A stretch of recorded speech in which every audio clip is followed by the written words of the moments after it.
Sempat waktu itu ya ibaratnya sudah siap-siap tali rafia mau diikatkan ke leher, mau digantungkan begitu. Sempat mau mengakhiri hidup saat ini. Sekarang bukan zamannya mendidik anak dengan kekerasan, dengan pemaksaan, pokoknya harus begini-begini, karena itu justru akan menimbulkan perlawanan. Pemahaman disiplin itu jangan dimaknai sebagai nurut sama orang tua.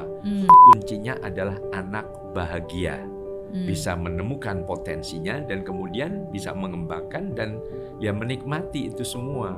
Karena suatu anak melakukan kegiatan kalau bukan bidangnya memang bisa malah frustrasi. Nah, ada satu hal lagi yang menjadi kebiasaan Kak Seto yang menurut saya ini menarik banget, bahwa kalau di rumah Kak Seto itu penting ada yang namanya MPR. Iya, selalu betul. Ada MPR di rumah, Majelis Permusyawaratan Rumah Tangga. Itu seperti apa? Iya, sebetulnya melanjutkan apa yang kami lakukan pada waktu saya masih kecil. Nah, kepada anak-anak juga begitu. Jadi sekarang bukan zamannya mendidik anak dengan kekerasan, dengan pemaksaan, pokoknya harus begini-begini, karena itu justru akan menimbulkan perlawanan ya. Tapi itu duduk bersama, dibicarakan bersama. Nah, dengan sidang umum MPR tadi, itu kita membicarakan sehingga ada pernah suatu saat ada anak mogok sekolah, padahal dia sudah sekolah di sebuah sekolah internasional kelas 3 SMP, kurang 6 bulan mau ujian dia nggak mau sekolah. Terus kenapa ya? Rupanya terjadi bullying lah. Termasuk waktu itu sudah sempat ada semacam cyberbullying juga melalui internet dan sebagainya. Akhirnya betul nggak mau sekolah. Lalu sempat dipaksa oleh istri saya, enggak, ini sekolah mahal, harus sekolah. Lalu dia bilang, kalau aku dipaksa bunda sekolah, aku lapor ketua Komnas Anak, katanya. Waktu itu saya jadi ketuanya nih, Komnas Perlindungan Anak yang sekarang ganti nama LPA ini. Akhirnya ya udah ketawa semua begitu. Iya dong, kan ayah perlindungan anak, kan anak nggak boleh dipaksa. Zaman sekarang juga didengar. Akhirnya udah kita bicarakan, ya udah sekolahnya gimana? Sekolah di rumah. Aku punya ide, ada homeschooling nih di beberapa negara sudah populer gitu. Akhirnya kami komunikasi dengan dinas pendidikan setempat. Oh boleh, bisa begitu. Nanti ujiannya ujian paket, jadi seperti PKBM begitu. Nah sejak itu lahirlah lembaga kami. Kami sudah punya sekolah formal dulu dari tahun 82 dibentuk. Yang sekarang SD, SMP, SMA. Tapi sekarang ya tahun itu sekitar tahun dia lulus SMA tuh 2006 kalau tidak salah. Akhirnya kami bentuk di rumah, teman-temannya banyak yang bergabung. Aku mau juga sekolah seperti itu. Itu akhirnya makin lama makin besar. Nah, diprotes tetangga kiri kanan karena kok rame jadinya. Akhirnya kami pindah ke beberapa tempat, sewa gedung makin banyak ya. Ya akhirnya kami bisa membeli sebuah gedung sekolah sendiri yang sempat bangkrut karena tidak berkembang, mungkin muridnya kurang. Tapi ternyata model homeschooling ini makin terus berkembang, dan sekarang di era COVID-19 ini tampaknya sudah mulai dikembangkan semacam itu, bahwa belajar itu bisa semacam iklan ya, bisa kapan saja, di mana saja, dengan siapa saja. Begitu. Ya apalagi mungkin karena COVID-19 yang melanda di Indonesia ini, anak-anak juga harus study from home, orang tua juga harus ikut membantu. Nah, jadi sebenarnya itulah homeschooling yang sering kali terjadi dari zaman dulu pun juga selalu ada. Bahwa pendidik pertama dan utama adalah justru orang tua. Dan pendidikan kan bukan sekedar akademik atau kurikulum ipteknya saja, tapi ada unsur etika, ada unsur estetika, tapi nasionalisme, juga kesehatan, olahraga dan sebagainya. Jadi itu ternyata juga bisa dikembangkan oleh para orang tua di rumah saat ini. Iya, dan banyak orang tua yang jadi stres nih Kak Seto, karena tiba-tiba jadi harus ngajar anaknya. Ternyata susah jadi guru katanya. Betul. Ya memang kami juga menyampaikan bahwa saat ini kan sudah ada surat edaran Menteri Pendidikan kan mengatakan bahwa dalam keadaan saat ini beri pelajaran yang bermakna buat anak. Jadi yang nyata, yang mudah ditangkap lah, tidak terlalu akademik. Bahkan juga digarisbawahi tidak usah terlalu menekankan pada penuntasan kurikulum untuk kenaikan kelas atau kelulusan. Gitu. Sehingga saya juga menegaskan kalau bisa segera dinyatakan kalau perlu semua anak akhir tahun ajaran baru nanti naik kelas. Jadi anak tidak stres, tidak tertekan. Karena kalau diberi tugas-tugas melalui daring kan nggak mudah kan. Belum kalau nggak punya handphone atau nggak punya laptop. Belum kalau sinyal susah. Belum kalau kuota habis.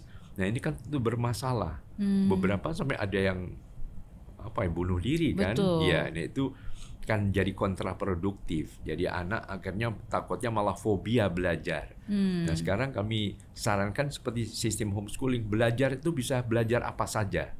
Belajar merapikan rumah juga bisa, belajar beberapa yang sudah remaja, belajar produktif, misalnya beberapa yang bisa membuat aneka kue, kemudian dipromosikan melalui media sosial, itu belajar juga.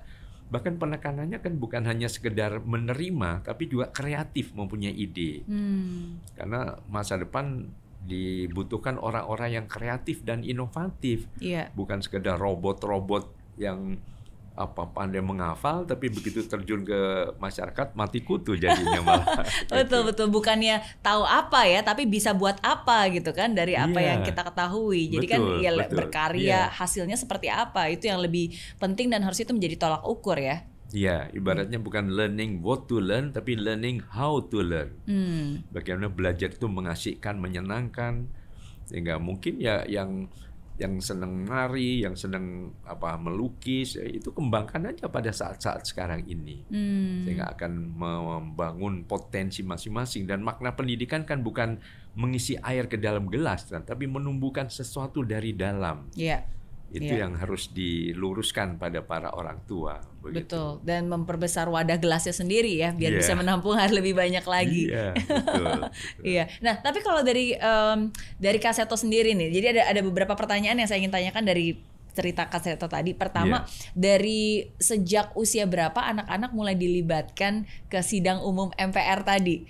Sejak usia berapa sebenarnya orang tua mulai mengajak anak-anaknya, yuk kita duduk bareng, dan bahkan menjadi rutinitas ya setiap hari Sabtu kalau nggak salah ya, Kak Seto. Betul. Ya memang sejak balita, sejak 4-5 tahun, pada saat anak sudah bicara, bahkan 3 tahun anak sudah mulai bisa bicara, sudah mulai kritis, sudah pada saat-saat negativistik anak usia itu. Jadi sedang melawannya, sedang egosentrismenya kuat gitu. Nah, dengan diajak berbicara itu akhirnya semua bisa berjalan dengan baik begitu. Kalau tidak memang akan menimbulkan konflik yang berkepanjangan karena anak sedang seluruh dunia, anak-anak usia 3 tahun itu sedang masa negativistik tadi. Artinya menidakkan lah. Kalau misalnya, ayo mandi, nggak mau mandi. Tapi dia main air, nggak boleh main air, malah mandi sekalian gitu. Jadi seolah dengan melawan itu suatu kebanggaan karena dia sedang menemukan egonya. Nah, cara itu harus dengan cara yang lebih ramah anak, kreatif, dan melalui dialog tadi. Gitu. Jadi dari sejak usia dini ya, balita ya, jangan nunggu remaja. Kalau nunggu remaja baru diajak diskusi udah terlambat. Betul. Nah tapi kalau misalnya ketika dia mungkin masih kecil, masih SD, masih nurut ya sama orang tua. Tapi kalau misalnya udah SMP, setiap Sabtu suruh kumpul, terus suruh diskusi seperti itu, kadang-kadang anak remaja kan juga ada rebelliousnya. Males ngapain sih? Nah itu gimana cara untuk bisa mendisiplinkan mereka untuk tetap sehingga rapat keluarga itu masih terus ada? Pemahaman disiplin itu jangan dimaknai sebagai nurut sama orang tua. Kan sering orang tua mengatakan, dia nggak disiplin. Kenapa? Dia nggak mau nurut sama saya. Nah itu justru robotisasi. Nah disiplin itu adalah setia pada komitmen. Jadi pada waktu rapat keluarga kita tentukan saja. Ini gimana? Kalau misalnya, aduh capek, kalau aku sudah mulai sibuk. Sekarang kalau bukan seminggu sekali, 2 minggu sekali boleh nggak? Nah itu diputuskan bersama. Sama 2 minggu ya, tos. Nah kalau dia melanggar, nah itu berarti tidak disiplin. Kan ini keputusan bersama, termasuk kamu yang menentukan misalnya. Jadi itu juga dibicarakan. Kalau melanggar sanksinya apa? Jadi membangun komitmen itu tetap demokratis, sehingga orang atau anak-anak bisa mengikuti sesuai dengan komitmen bersama tadi, begitu. Iya. Nah itu poin penting tuh, disiplin bukan berarti harus selalu nurut dengan orang tua ya. Betul. Tapi setiap ada komitmen, dan kalau komitmen itu tidak dijalankan, tahu juga pasti ada konsekuensinya dan menjalankan konsekuensinya. Iya, betul. Iya, gitu. Iya.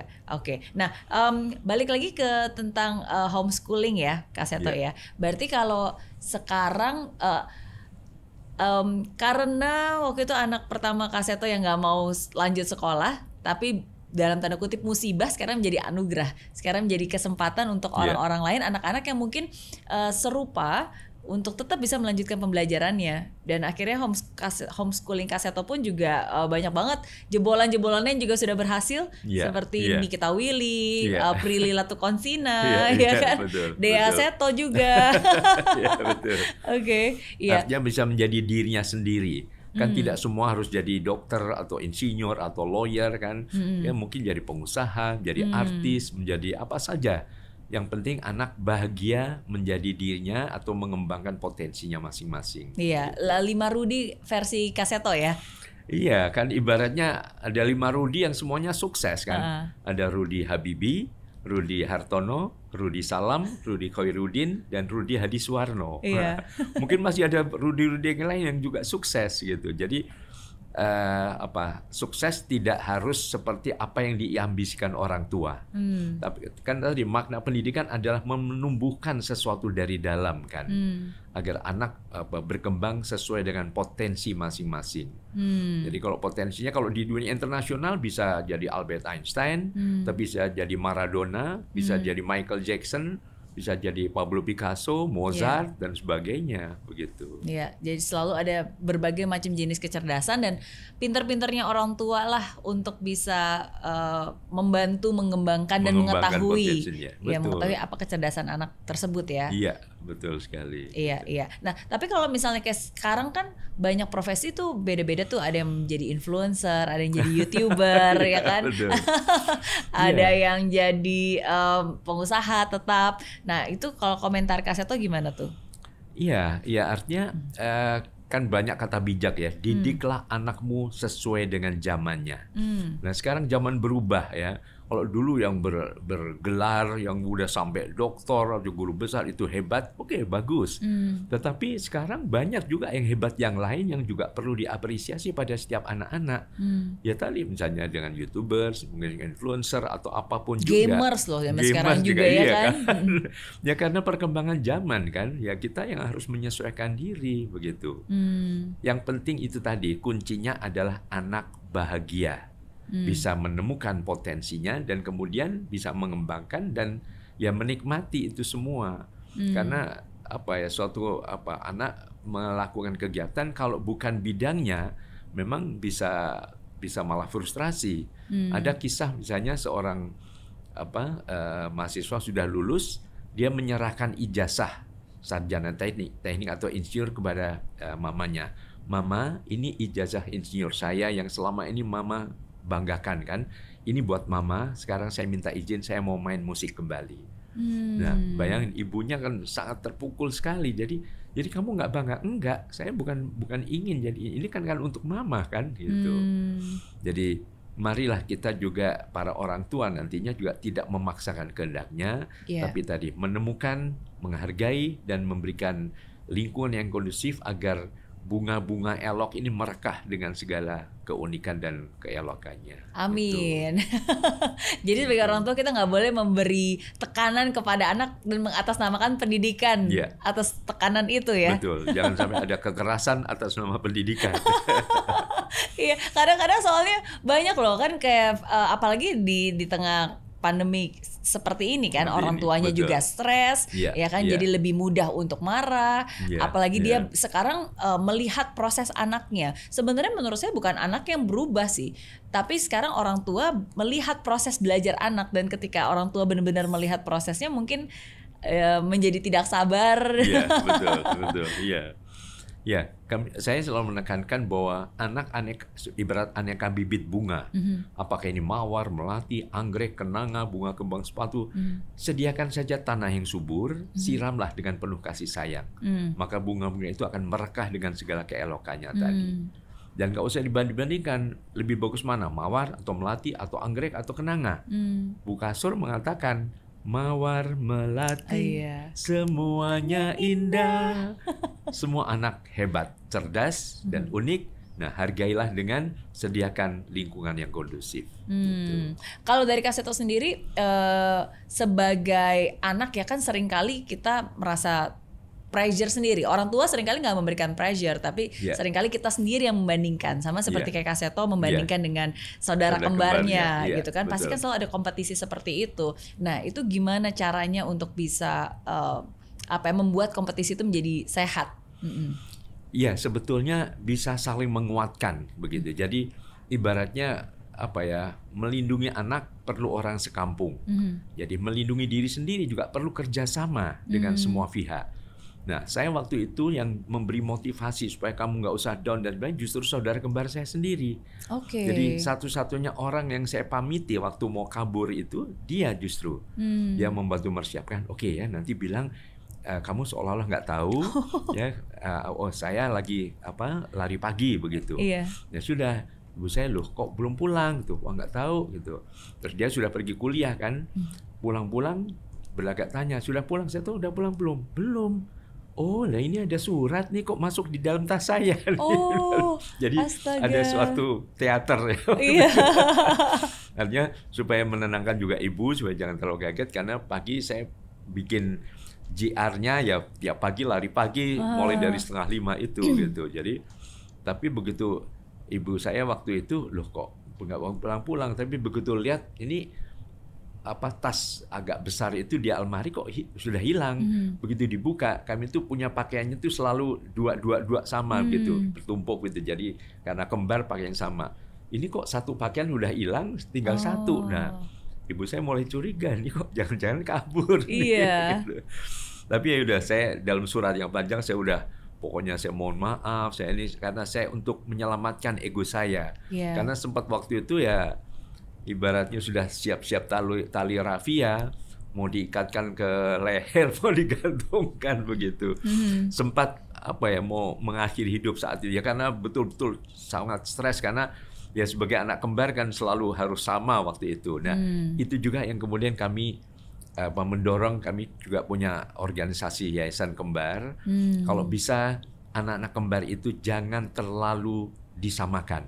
Bahwa kembar sekalipun boleh berbeda. Mau pakai pakaiannya, mau potongan rambutnya dan sebagainya. Nah, itu yang belajar dari pengalaman kami, karena dari kecil harus sama. Jadi kalau nggak sama sedikit, loh kamu kan kembar kok nggak sama gitu. Akhirnya kamu sekolahnya sama, seolah-olah pinternya sama walaupun dia lebih pinter dari saya. Jadi itu jangan disamakan, biarlah tumbuh dengan segala keunikannya masing-masing.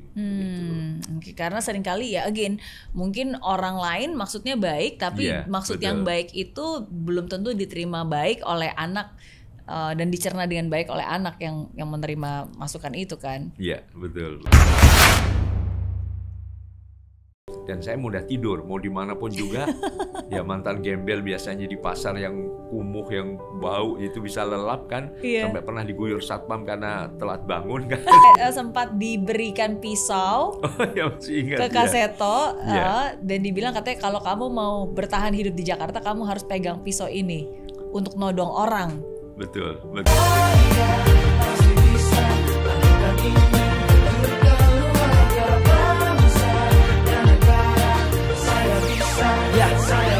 Laksana bumi tanpa hujan, hidup tanpa tujuan, kering dan mati tanpa hijaunya tumbuhan. Demikian kalau mimpi tak kunjung terjadi.